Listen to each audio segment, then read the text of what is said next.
Talks with T and Shez.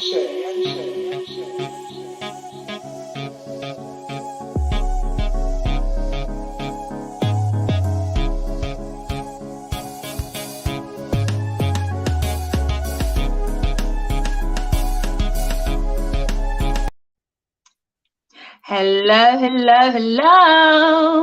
Hi.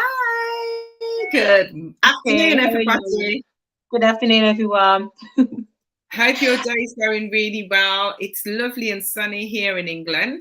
And for those of you who are in England, it's been a nice, the last couple of weeks, isn't it? It's been pretty good, hasn't it? It really has. I mean, even when it's raining, like I said, we can just, I should say, not like I said. I always say the weather's not infringing on our everyday lives. It kind of it's just really nice. I feel like we're having a summer.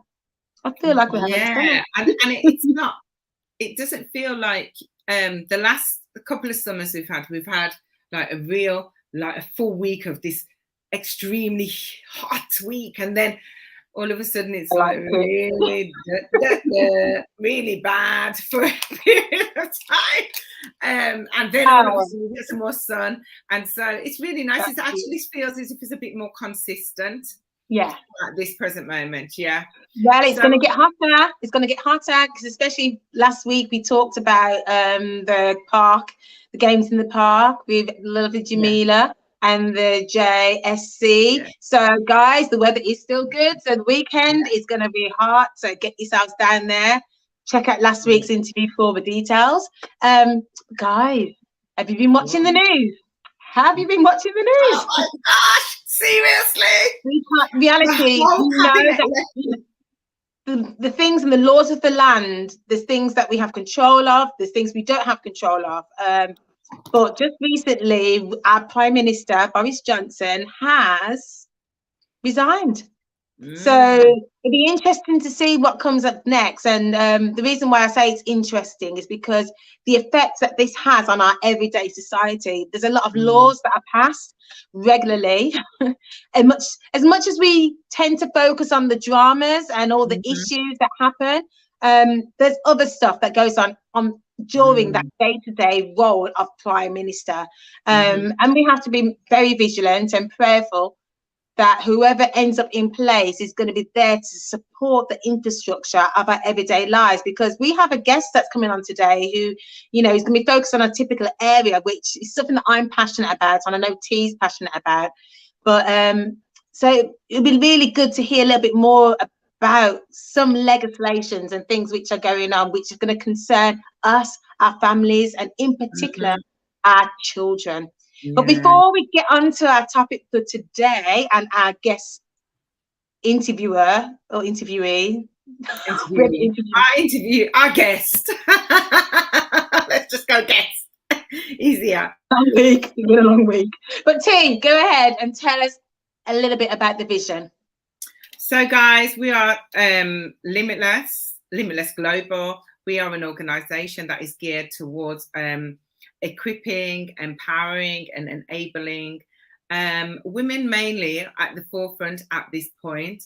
There are elements of it that is geared towards the whole family. But our core focus is to identify the needs of those who in our community that need to be, for want of a better word, like really aware of their environment, the things that they are planning to do. We're here to empower you to gain a good understanding of yourself, to understand who you are, so that you can impact in your community, in the areas that you're in. And we are a Christian organization, and all this is geared around God and how you can become more stabilized as you develop your relationship with God and start to look at the things that you need to change in your life in order to have progress and forward. Moving forward. I lost my word for a minute there. That's fine. So that's what we're here about. That's what Limitless Global is about. You are limitless. It doesn't, nothing can hold you back when you decide to make some changes in your life. So yes, as we said, I think we're going to go on to our guest now. We have a beautiful woman here. She's a really good friend of mine. She's been my friend for many, many years. And she's consistently who she is. And I think she has a passion for empowering her environment and making changes in that. And she has taken steps to do that. And so with that in mind, we're going to welcome Esha! Hi. Hi, T and Shez. It's just wonderful to be here again. I'm loving it.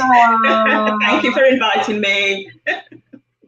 Welcome back. Welcome back. It's so lovely to see you. And even from when we spoke last time, we're excited to hear about the growth and the progress that you've made, but also just to really engage with what you are doing, because it is absolutely amazing and it's necessary and needed for this day and age. But before we get into the nitty-gritty, I'm going to ask you, we've already done our welcoming question before, where we ask you to tell us about yourself, or, you know, all those kind of things. But let's just ask you, what is your favourite colour? My favourite colour is yellow. Yeah, because I love the sunshine and I love to open my curtain and the brightness comes in. So that's my favourite colour. I don't wear a lot of yellow, but I just love to see it. Oh, yeah. I do love yellow. Me too. And I get why you don't wear it, because you get, when sports day was yesterday with kids and you got all the children that was wearing yellow t-shirts, all the bob followed them. So that's why I don't wear a lot of yellow. Oh, yeah. I love the colour. So, I was just thinking of taking out my yellow top that I've got in upstairs. You know, I'm not going to do it anymore. Oh my goodness. Said all the books. I can't stand wasps and bees and anything like that. It's great for in the house though. So to indoor it, to keep your coat on and then take it off when you get to the venue. Then you're fine. Yes. You're fine. So, Esha, tell us a little bit about what you're doing. Share with us. Okay, because at the moment I am a counsellor working in private practice. Okay, and I work across the from children from 4 adults up until adults. But my specialism is working with young people who've been sexually abused. And at the moment, I've just developed a pack for children called ConverSafe, because as you know, that 1 in 6 children are abused before age 18. Yeah, that's 1 in 6. That means that in a classroom of 30, that's about 5 children. Yeah. That's all children. I just want to break it down so people know that's about 5 children. And you know, we have Childline, and for every 1 child that phone Childline, 9 more are being abused. So I want to put it out there so people know that abuse is out there and it's rife. You know, and there are predators out there and they're everywhere, you know, including in our churches, including the mosque, including the synagogues, including the temples. They're out there, they're not exempt. No. Okay. And for my reason for starting ConverSafe, because ConverSafe is about parents having a conversation, a difficult conversation about keeping their body safe. And it's done in a way that it's making it easy. It's laughable. Yeah, so you can sit and have fun with the material. There's a lot of material out there, and I welcome everything that's out there. There's never too much out there for children when it comes to keeping safe. So if you're listening out there and you want to do something for children, just go ahead, never mind me, just go ahead and do what you do, because I cannot reach everyone. Okay, there are 8 billion people in this world and I cannot reach everyone. So everyone who wants to do something, every parent, every profession, you go ahead and you just do your thing, because I'm just doing my thing. So ConverSafe is about the parent taking time out, whether it's once or twice a week, but sitting down for half an hour to an hour with a child. When you switch everything off, everything you have off, put your phone away, and you sit with that child and you spend time in this workbook talking about keeping safe, how to keep their body safe, and learning together and looking up things together on the internet, and and reading together and colouring together and talking about your experiences together, letting your child know that you weren't born big, because some children think that we were born big and we don't know nothing because we were born big. But we have to grow too. So letting them know that you are real. If they pinch you, it hurts. And that's what that's about. It's about having a real conversation with your child, because when we talk about our bodies, we talk at our children and we say, don't let anyone touch you, don't do that. That's scary. Yeah. That's scary. Yeah. And I want to take the fear out of it. And because it's about developing the child and having such a close connection with your child that anything happens, they're coming home to tell you. I'm going to tell mommy and I'm going to tell daddy. That's what ConverSafe is all about. Fantastic. Do you know something? You saying that there, obviously I'm connected to a lot of parents. Being a parent, we have parent forums, and just being in the playground talking. And just a couple of weeks ago, the school were doing the PSHE session, and they were talking about your bodies and puberty and all those things. And I remember a particular parent saying, oh gosh, I don't like to talk about any of that stuff. Oh gosh, no, I get really embarrassed. I can't talk about that. But it sounds like your workbook would be perfect for those parents, especially those parents who feel a bit nervous about talking about things. How have you found that from parents who have experienced that themselves? I find that parents relax after I've spoken to them about it, because at first, we don't say that, we don't use words like that in our, with our children, and even not just for parents, but for professionals. Because when I show the professionals some of my characters, the first thing go, when I show them someone like Bellamy Bottom, which is a fun character, or Victoria Vagina, and they go, so even the professional gets taken aback by it, but I want to bring it in their face. Don't get taken aback by it, because if you're like that, then you actually no good to the child, and you need to get used to that, because you are a professional, and I don't want you to be feeling like that. So this is about, getting used to those body parts, and I've given them names, and I've made them into characters. And it's for me, I've just had an article come out in a parent business magazine, and the heading for that was turning my pain into my passion. And that's literally what I've done. I've turned my pain into my passion, because like I said, you have perpetrators in the church. You have them everywhere. And they just slot in. They fit in. And everywhere where children are, they're there. And let me tell you something, T and Shez, there are people that will listen to this. The perpetrators will listen to this. They follow this. They follow people like me, because they want to know what to do next, and they want to know how to avoid everything I've done in my workbook. They want to know how to work around it. Wow. So when you go out, they're sitting in front of you, they're sitting at the side, they're sitting at the back, but they're there. We don't know they're there, but they know they're there. They're in government, they're everywhere. They're in high places, they're in low places, they're everywhere. But they're really shrewd, and they're very friendly, and they're sometimes the best, because the person who abused my children, he taught Sunday school for years. Wow. Yeah, he taught Sunday school for years. He was the nicest person you could ever come across.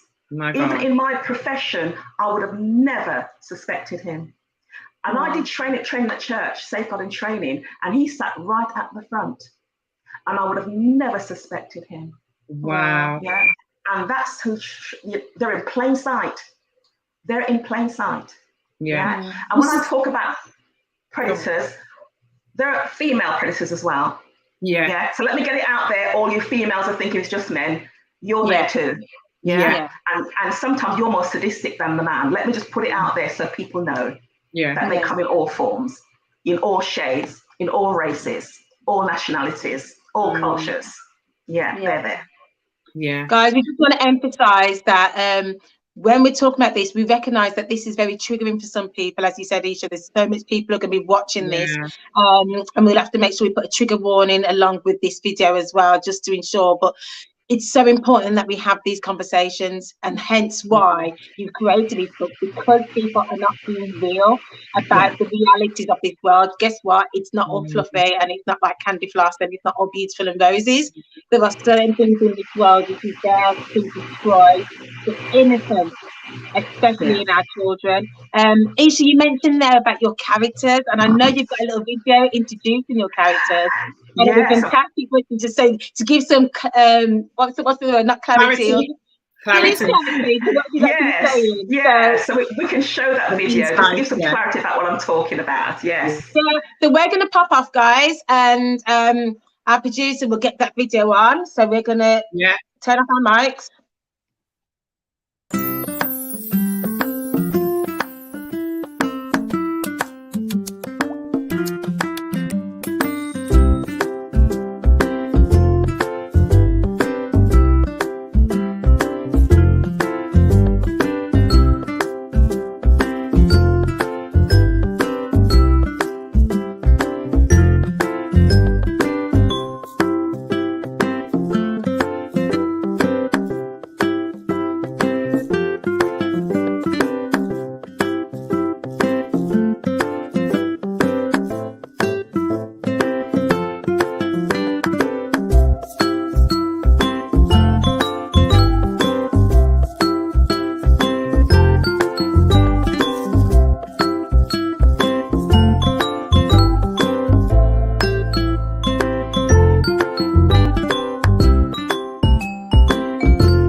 Wow. That was phenomenal. Esha was not lying. She was not lying when she said some of those characters are out there. It's a deep video. That was But guess what, guys? In PSHE now, children as young as year 3, I'm trying to think what age year 3 is, but they're 4 or 5-year-olds. And they're taught the real body part. This is what they're taught in school, and they're taught the body part for this reason, because it's so they get an understanding of what to touch and what not to touch. However, parents, we cannot leave it in the hands of the educational authorities to share the information that our children need to be equipped with. If we're not sharing that message from home, it's only coming from one source, and it's not always, doesn't always get in. If we can have that time, as Esha mentioned, half an hour to an hour a day, or a week, twice a week, just to have those healthy conversations, so we can develop that. And having those conversations on this area will open up a door to have other types of conversations, which may be deemed as tricky, but it's necessary. So, Esha, thank you so much for that. Because I'm not this, sure what's going on. It's coming from a Christian source. Yes. Absolutely. Yes. Yeah, and it'd be interesting to see how Christian people react to that.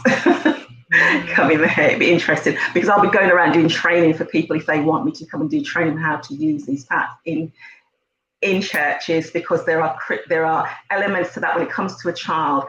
The Bible says it's better for a man to tie a millstone around his neck and drown himself rather than hurt one of his little ones. It also says when you offend one of God's children, there are angels looking his face. That's their angels. They're looking, God, what are you going to do about this? Because these are your children that are being hurt. So there's a day of reckoning coming for people who hurt children. God is very particular about his children. Well, he says they're a gift. Yeah.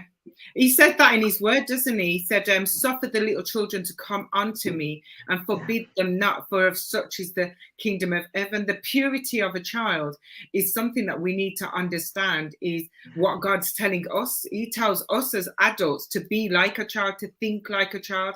And so the prowlers are clearly using the child's nature to prowl and to abuse these children.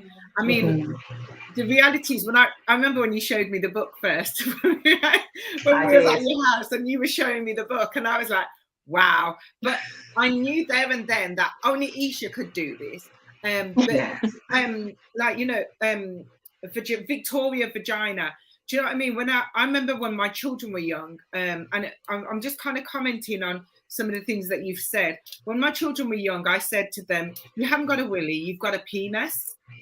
And people were like, why would you tell them that? Why wouldn't you tell them that it's a willy? I said, it's not, it's a penis.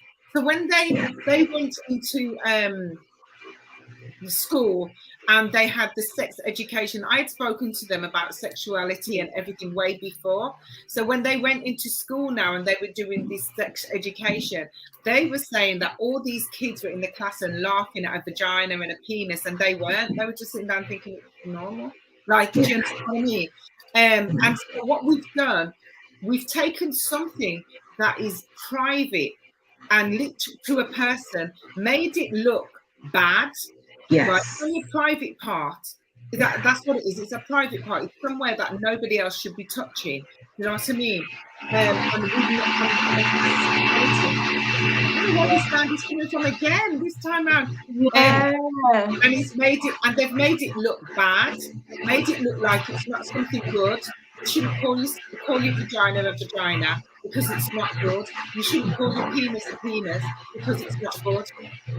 You understand what I mean? So our bodies are good. Our private parts are good. And they're so good. That's why we wait until a special time before we share those parts with somebody very, very special. And that's what I want to bring out, to let the children know that their body belongs to them. And their private parts, their vagina, penis and breast, are so beautiful. They only want somebody else beautiful to share those bits, to share that part with them, you know, and they need to own that and to see the value and the worth of themselves. They need to know that they are beautiful, all of them. And the reason why we wear clothes is to cover up those special parts so that we can only share them with them. And I always tell children this, I shouldn't.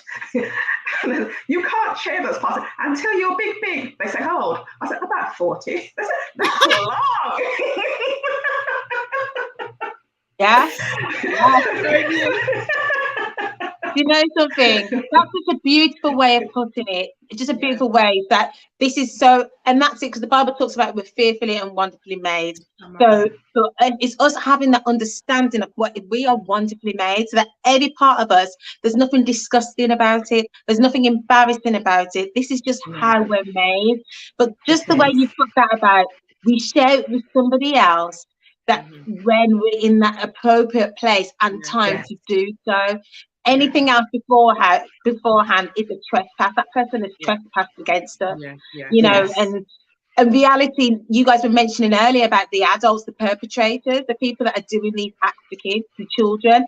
It's so key that we are quick, the vulnerable people, and you know, some adults will probably benefit from your books as well. Yes, they will. Because if they're a vulnerable person, we have to equip them with how to understand who they are and understand what is appropriate and not appropriate. Because what perpetrators do, they're not going to come in and, like you said, they're not going to come in scary. They're coming very nice, and they're going to groom, that's the term they use, they're going to groom that child into believing that the touch that they're giving is good and it's something that's special between them and that person. So we have to make sure our children are fully aware. And guys, like Esha says, with those statistics, it happens from a very young age. These things are happening in primary school. In some cases, it's happening in nurseries. So, guys, we need to wise up. We need to wise up. But you mentioned about your actual books themselves, and I saw on the video that we can purchase it via Amazon. Amazon and Etsy.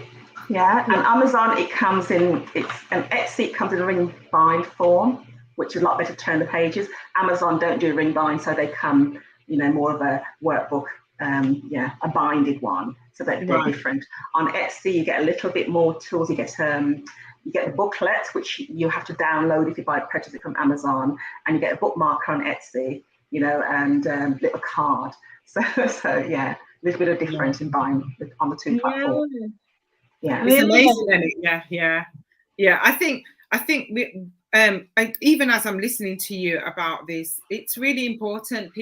People that are out there, you need to understand it's so important for you. Esha said this earlier, that communication with your children is important. We might have been wounded ourselves. Many of us have been through different things. I know that I was physically abused myself when I was young, and it was by somebody who was like classed as a big brother because my mum only had me and my sister in the house, and then these neighbors, their sons were like our big brother, and one of them abused me regularly, and I didn't know what it was. I didn't even know what was happening. I actually forgot about it until when as I said before, I did Limitless conference. When I did the Limitless conference and God was dealing with certain things about me, it actually, I remember when I was walking to the shop and this person took me to the side and touched my body. That's when I remembered it. You know what I mean? And abuse is not right. It's wrong. But if you are not communicating with your children, you will not know what's going on with them. If you're not communicating with your children, you will not be able to understand when your child's characters change. Esha said this earlier, you sit down, you're on your phone, you're watching TV, whatever, communicate with your family. You must have a communicating family. And it's not hard to change that. Yes, I agree.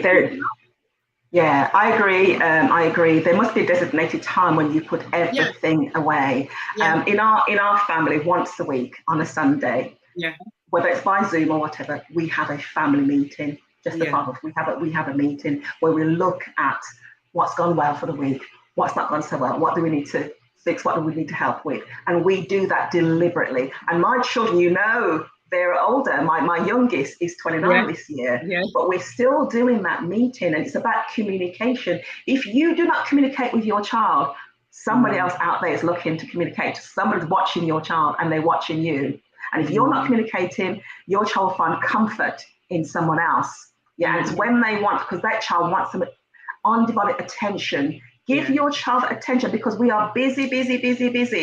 Stop the busyness. You know, we are this we've got this wait a minute syndrome where, you know, and I get it. Moms, especially lone parent, they come home and they're tired and, you know, they want to go to bed, they want to get everything ready, but, you know, stop.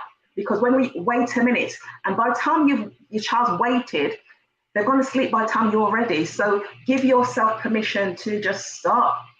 And just listen to that child at that appropriate moment. It's very important, because at that time they're going to tell you something significant that you're going to miss because you said wait a minute. Audrey Eccleston says, thank you, Audrey, for your comments so far. Yes, we must also be real with our children for them to understand the world around them. That's one key factor. Patsy Taylor says, such important knowledge, children, and encourage parents to have talks. So, you know, about children, and we need to encourage parents to have talks. I think that's what she's generally saying. But, you know, it's really important. Anybody else, if you've got any comments, we'd really like to hear from you. If you want to ask Esha any questions, we can ask Esha the questions for you, so that she can answer them. She's a well-renowned person in her field. She has worked in this field for several years. I met her, I would say about, God, how many years ago now? That's a lot of years. Probably going on 15, 18 if years not more. ago. Or more. And when I met her, she's been in this field, so she's well renowned. She's experienced it with her own children. If you do need to connect with her, by all means connect with her, because she will be able to help you through the stages as well. even though the book is there, she will be able to help you through the stages, especially if you're finding it difficult to communicate with your children. Shez, you want to pull out some more questions anyway? Yeah. So with regards to the book, I'm just thinking about those parents because, you know, T mentioned it. And this is something that I live by. I always try to inform my children before school does, so get there first. So for those parents that are a bit concerned about that, what is the age that we should start having these conversations, and what's the age that your book is appropriate to use with children? Yeah, the age of the books that I've deliberately is 4 to 11, but depending on the child's intellect, you can have that conversation before. Yeah, because some children, and as they ask questions, is tell them the truth. Yeah, and explain to them. Yeah, you can. The book is only a guideline. You can break this down in your child's language for any child. You know, all around touch, all around boundaries. It's got exercise about boundaries. So as far as you can stretch your hands forward and out, you know, that's as far as anyone can come to you. So no child should ever be no teacher should ever be in your child's face. Ever. You know, some teachers like to come into your face and shout. That's crossing your boundary. So I have a golden line that they cut out on the floor, and you walk towards it and they say stop. Yeah, and you say that's as far as anyone is allowed to approach you. They're not allowed to come any further unless you invite them. So no teacher should be touching your child in any form or shouting at them in any form or that. You know, when I hear teachers shout, because I work in schools, at children, I'm thinking, why are you shouting? Why are you doing that? So that's a bound. You're crossing a boundary, screaming down that child's ear. You're crossing a boundary. So we talk about, and we also talk about consequences of breaking the rules. So we have a character called Royston Rules. There are consequences, so they know that there are consequences to that. You know, and about crossing boundaries. So we do all of that in there. So yeah. I was going to say, when you talk about crossing the boundaries, it's unfortunate, but some of the perpetrators are children themselves. So it's about them being educated to know that as a child, you should not be touching another child's private areas or boundary areas. How have you experienced those conversations? Okay. I don't like to call children perpetrators. Because a lot of things a lot of times it's learned behavior. Not all children who abuse go on to abuse, but some do. But it's learned behavior. If a child sees their dad batter mom, they'll think it's because a lot of child abuse, children, young girls getting beaten by their boyfriends who are very young at the moment, you know, and that's learned behavior. A lot of learned behavior. So children will learn what they see, whatever is projected in the home, if they're watching pornography with their parents, because a lot of children do, they watch porn with their parents. I've had children who watch porn in the classroom at a very young age, and the teachers don't know they're doing that. So they do all of that. So they learn all of these things, and then they want to act on it. It's what they learn, and we can, as they learn it, we can retrain them. We can retrain their brains to say that's not it, because if they don't know better, they cannot do better. But if someone has touched them, they think it's okay, it's normal. You know, a lot of families, it's becoming a normal generational behavior. That's, you know, grandma was abused by uncle or so, and then, you know, her daughter was abused, and then her daughter was abused, and it's a cycle that goes on and on until someone stops it. So they just continue the behavior of children, you know. So I'd like to think that we can re-educate our children at a very young age rather than stigmatize them as perpetrators. But yes, they do perpetrate abuse, but, you know, as soon as they learn something new, they often stop, you know. But it's to catch them, you know, rather than stigmatize them and want to lock them up and reprimand them, is teach them a new skill. It's retrain their brain. Brilliant. Thank you for that. And I want to emphasize as well, this is not a gender specific thing. So both boys and girls can be abused, and as you mentioned already, can be men and women can be perpetrators as well. So that's always something to bear in mind. Are there any other key things that you want to kind of get over? That how much is the books? You're silent, Ish. We can't hear you. Not sure if you've touched anything. Can you hear me now? Yeah. Okay. Yes, you touched it. I don't know what happened. The books at the moment retail at $24.99. Yeah. That's a good price.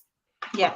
Yeah, but what happens is that if I say that to parents a lot, they ask how much the books. I was at a book fair and a little girl came up and she wanted a book.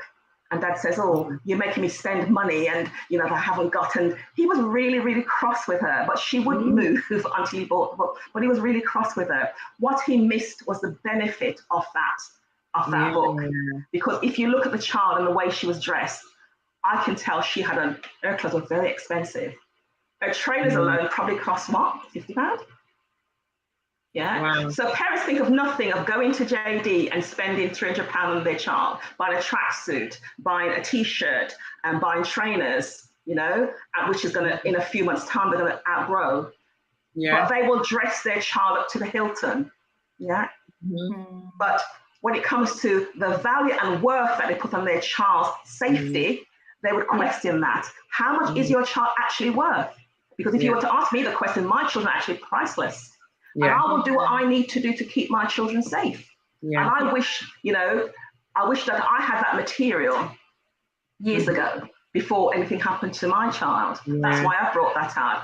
I have an organization who's brought, they just bought one for all their workers. Because she said, no child need not go through sexual abuse if this book was around.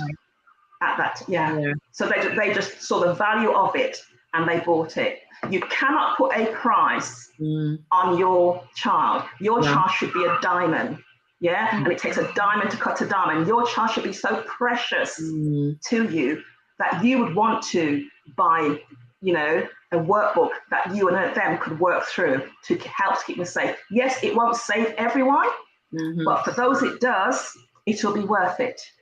Yeah. Guys, do you know what? I think what you were saying about how people value clothes more so than or shoes or trainers or stuff more so than they would, and a book that would educate and help their children to move forward in a positive way in their life, so that they can embrace who they are without feeling ostracized if they be who they are, so to speak. You know, I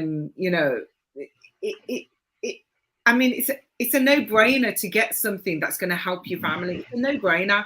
Like, you know, £24. I mean, come on, what do you spend £24 on? I mean, I bought a pair of trainers the other day and I bought them on offer because, and there was still 50 quid. I was like, seriously, that was a lot of money to spend on a trainer. But because they're a particular trainer that I like to walk in, I could only get those ones. They're the most comfortable for me to walk in, and I wanted to start walking. So where do we place the value realistically? Right? At the end of the day, clothes, you can literally knock something up and put it on. I know definitely Esha can do that because she's so good at sewing. But you know, you can do those easily. But when it comes to the value of your child and your child's mentality when they get older, you're thinking £24 is too much. Come on, guys, we gotta get this right. Do you know what I mean? The value. I was going to say, sorry, as a culture as well. We had this thing. I never forget when I was young. I always talk about myself because that's I'm the only story for me right now. It's what it is. And my mum, I got up the morning to go to church. I've told this story before, and I was using this cream. I was about 13, called Bonoxyl 5 to get rid of the spots on my face, but it was bleaching my skin at the same time. So I looked so pale, apparently, to my mum. My mum went, Lord have mercy, sorry, Lord have mercy in English, and said to me, she looks so pale. She looks so pale in English. I'm going to have to get her something. So she broke the Sabbath to go to the shop and buy me some foundation to make me look well, right? But even at that point, my mum never knew that I was abused earlier on because I needed to look right. I'm not dogging my mum. My mum was the most beautiful person ever. But that's because something like this was not there at the time. I don't know if that's because I don't know if my mum would have done that. But what I'm saying is we have to decide, where do we place our children? in our lives. You know, you had them, you brought them into this world. You know, how do we balance that so that they get the best? Clothes will come and clothes will go, but their stability and their inner self needs to be restored or be kept in sound mind as they go through their lives. Yeah, I think what I was going to emphasize is this is a life skill. The same way we teach our children, we pay money for our children to do a swimming lesson. We pay for our children to do maybe karate, self-defense, and all those kind of things. You know, this is far cheaper than those lessons which you're paying for a week. Some of us have tutors, we're paying for 1 hour for that tutor to come to do that session with them, and then, you know, book. And I think the reason why people might find it expensive is because they don't understand how much, what the cost is, because we don't pay for education in this country. So because we don't pay for education, we don't necessarily understand the cost of textbooks and these kind of things. But if you think about it in that light, parents, and how much money we spend for them to develop a life skill such as swimming, this is a life skill. This is a life skill that once these children understand the life skill of how to protect themselves emotionally, physically, on the inside of them, but also how to open their mouths to express, because the communication part alone, and it's helping to build a relationship with yourself and your child. I actually think this is so worth it based on that alone. It's a life skill. And if you see it through those eyes, this is necessary for building the foundations. As we mentioned in scripture earlier, the Bible says, train a child in the way they should grow. That's our duty as parents. Our duty as parents is to be able to give them whatever tools they need to be adults which are healthy with all sense of the word. Now, these books are there, and as Esha mentioned, there are many out there, but I'm going to encourage you not just to kind of look, well, this person, that person. This is somebody who we know who's part of the kingdom, and we really want to support this, not just for Esha alone, but I'm supporting this for the children that need to have it, and the longevity that this is not just about Esha as an individual. This is about children across the world, and I'm really grateful to you, Esha, for just continuing to persevere, because I know it's not easy. Especially in the industry, the publishing industry, and how things go. It's very competitive. And you mentioned very quickly earlier, you said, you know, there's space for everybody, just like a chicken shop. There's highly different chicken shops. If you go to some places in Hansworth, guys, you will see on one street, there's a whole heap of chicken shops, and they're not closing. So you just, you know, so that you don't, there's a space for them all to come. And in this world today, just from the workshop, you said that you're doing workshops in churches and yes, I am doing workshop here, Shez, and I think what I'm going to have to do, your permission, is pull that little segment out of this to play that when I do my workshops, because what you just said, you know, it being a life skill, that just says everything that my workbooks are. Everything. You just said it in such a nutshell. But I also want to talk about, you know, the impact of abuse, because I see it. You might read about it, but I've seen it firsthand. And when you have to, you know, watch an adult in 2020, I had an adult come to me. It was the oldest adult I've had who'd been abused and not said anything. She'd been in church for years. She was 60. Wow. But she carried that for such a long time. It was the first time that someone, you know, she was actually saying, she was crying on Zoom, and she was crying, you know. And since then, I've had so many women come, older women in their 50s, said, this happened to me. You're the first person I'm sharing it with. They won't mind me doing this.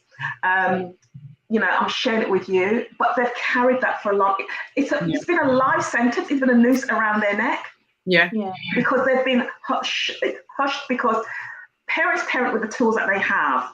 And, you know, the older parents just didn't know how to deal with it. And many of them had also been abused.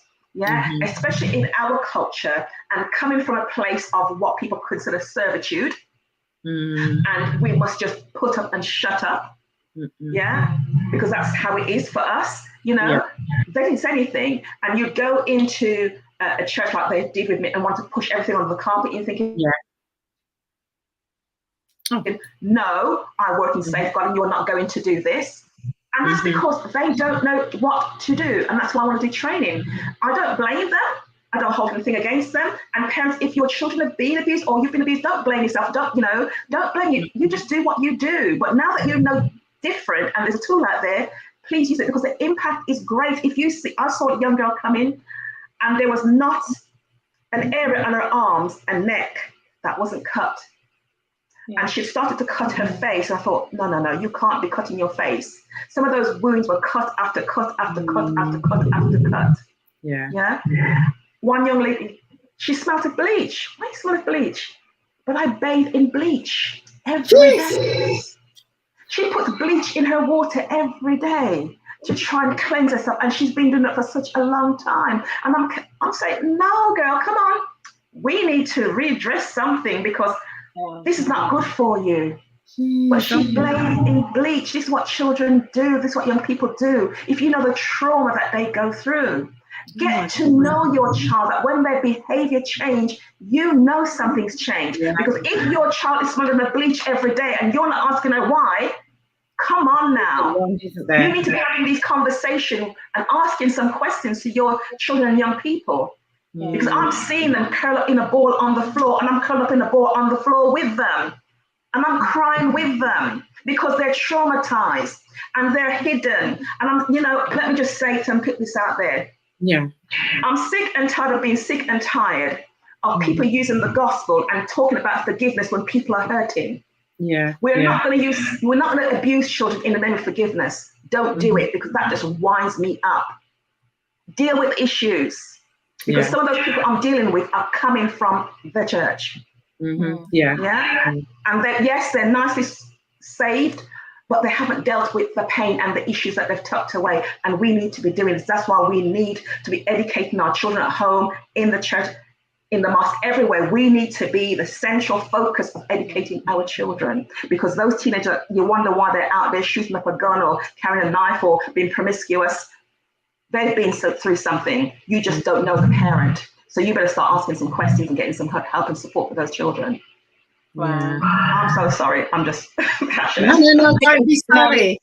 It's so important that you express it the way it is, because it's nice to see your passion for it.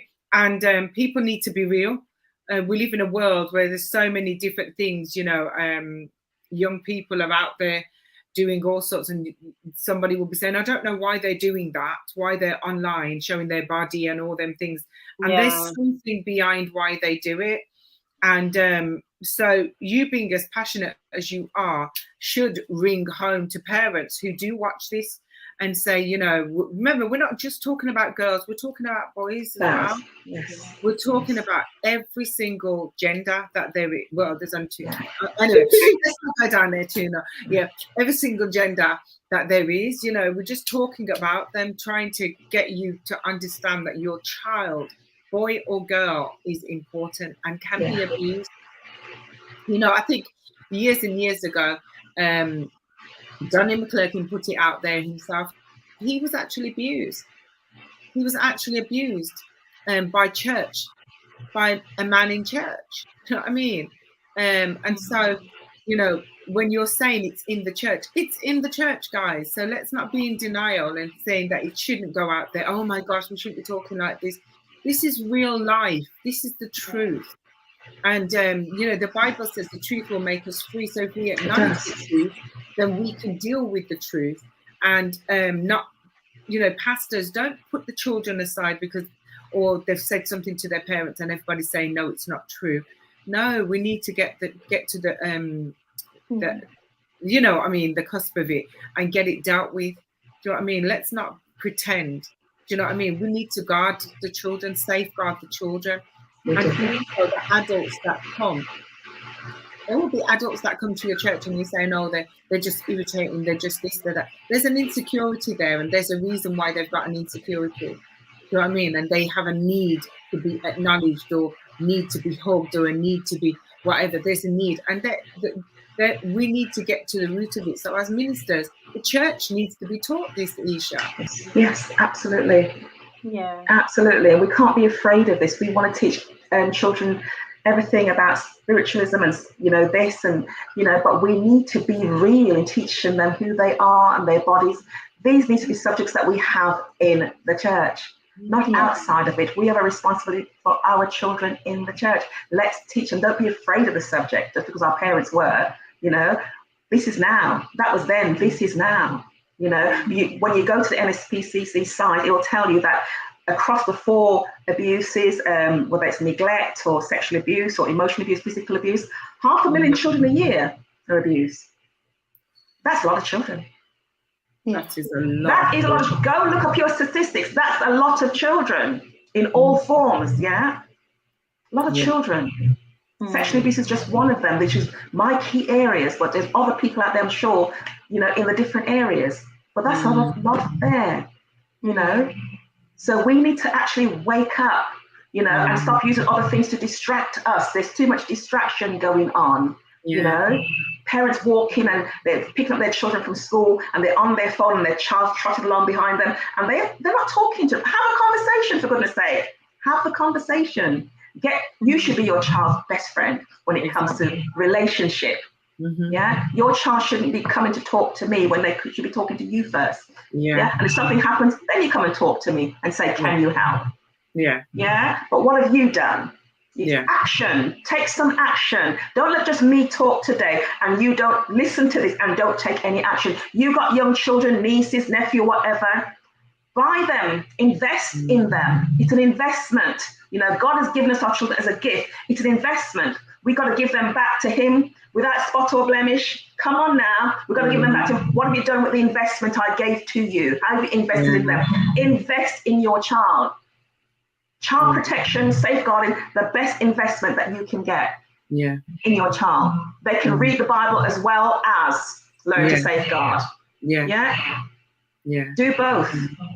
You know, we serve a creative God. Be creative with your communication. You know, it's all about creativity, all about lifestyle. Let it be, keep safeguarding should be a lifestyle, just like Shez said, a lifestyle. It's a skill, life skill.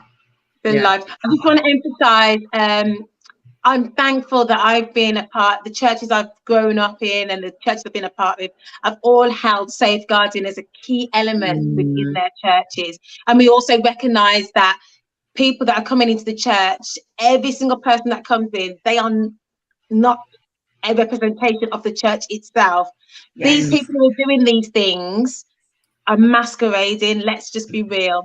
So they will come in a way because it's an environment where things might be accessible, and you know, the church is an open door like any other religious institution. And so because of that, however, workers and so on are always go through the right safeguarding measures, and I just want to commend those churches. And I know there are many out there, and it's unfortunate, like you said, it's unfortunate that some people will split the net.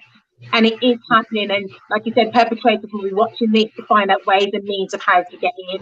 But I really want to emphasize as well, when we're mentioning that it is happening in churches, it's because we're acknowledging, I mean, it's been in the news, but I wouldn't want someone to watch and then assume, yes, see, all churches. No, guys, listen to what we are saying. We mention perpetrators individually because the church cannot speak for all as a body. We have no control over the people that are in there and the mindsets of man. The Bible talks about the mindsets of man. And that's why when people come in true repentance, in true healing, in true surrender to God, that means surrendering all their fetishes and all those other kind of stuff, I believe there is healing. What we are talking about here and now is that we are putting things to prevent certain things from taking place. We also want to emphasize that, guys, in things, there are institutions and things where you can go to. When I say guys, I mean people, men and women. There are places if you are struggling in any of the areas that we have spoken about, you can find help.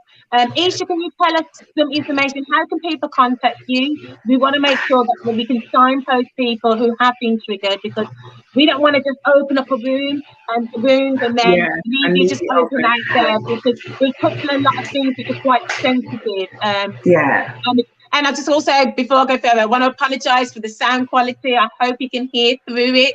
For some reason, it's getting muffled at times, but please, the message is there. We want to make sure that you guys know where to go to find help if you are struggling with anything that we've spoken about. So, Esha, where can people go? Can I first say to everyone, I go to church. I still go to the same church. I love my pastor, and you know, every perpetrator is an individual by themselves, got nothing to do with the rest of the church. It's just that one individual. So we have to put the blame where it belongs to that one individual person. Yeah. So I echo what's being said here. But you can contact me at info@luminouscounselling.co.uk, or at it's Esha Johnson on Instagram, or it's at ConverSafe on Instagram and Twitter, so you can get me on those platforms. Fantastic. Yeah. Can you say info at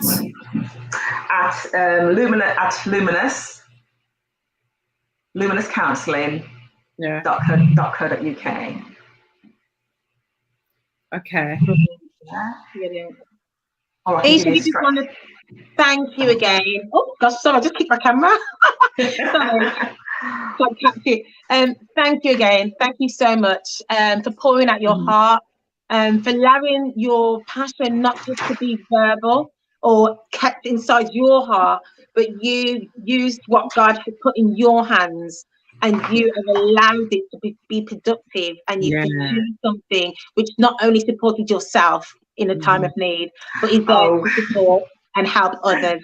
So thank you. Thank you. Okay. I'll just be reminded I'm on TikTok as well. Oh, TikTok. You've got TikTok. You've got a TikTok.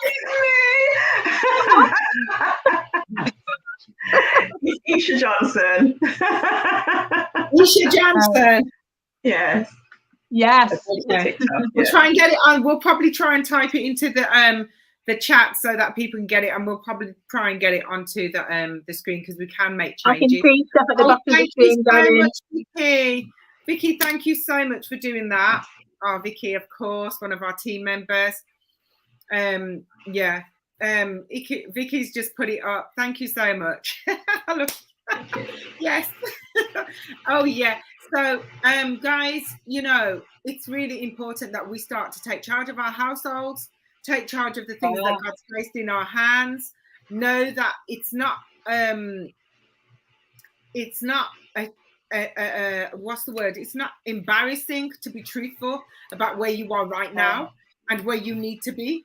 And one of the things, honesty is so important for growth. So if you're real with yourself and you sit down and you say, actually, Esha said she does a weekly meeting with her children, even though they're older, and I don't do that with mine. Make a change. Do you know what I mean? You can do it. You can make a change today. It's not about beating yourself up. Esha said that earlier. It's not about beating yourself up. You can make the change right here, right now, and say that, you know what, I'm going to change the dimensions of how I have my relationship with my children, how my children are with me. I'm going to do it. Step out. Believe that you can do it. That's what Limitless is about. Stepping out and believing that I can do this, regardless as to what's happened just before. I can apologize. If you feel that you should have been there for your child and it's holding you bound, go and say sorry. There's nothing wrong with it. Say sorry, you know, and do the things that you know is right, just to get things back on track, so that even if your child is older and they are struggling now, that you can still be a good sound voice for them now, you know. And we want to encourage you to take the reins of your life from today. Esha is available. You can go on and you can I'm telling you, she's an available woman. She makes herself available. She's made herself available in my life on so many different occasions, and even with my own children, she's been there for my boys when they were younger, and even now she would be there for them. That's the kind of woman that she is. So, and she's trusting. She's very trustworthy. If you need to connect with her. She's on TikTok. Sorry. She's on TikTok. I'm gonna go find you on TikTok. Guys, we want to say thank you all for watching. thing you can do for a person who you see struggling with their children today is send them this video. So literally send it and tell them you need to watch this. It will help you. And if you need counsel, you can get the information through this. Guys, pass this video on. We need to save our children. We need to save boys and girls. We need to get them to understand who they are, and we need to let them know that somebody else does care and somebody's around. This book is the book you need for your household. If you've got small children, if you've got older children, it doesn't make no difference. This book is the book, the series. It's a series, isn't it? Yes, it's a series. It'll be a series of 5. There are 3 out at the moment and 2 more coming out by the end of July, hopefully. Let's invest in our children. Today's your new day to invest in your children. Have a great day. We love you loads. Shez, do you want to say anything? No, I've said it all, guys. Esha? It's all been said already. Take care. Have a blessed week. And we'll see you next week. Thank you. Thank you. And contact me, everyone. Yeah. Bye. Bye. Bye. Bye. Bye. We say bye. Talks with T and Shez.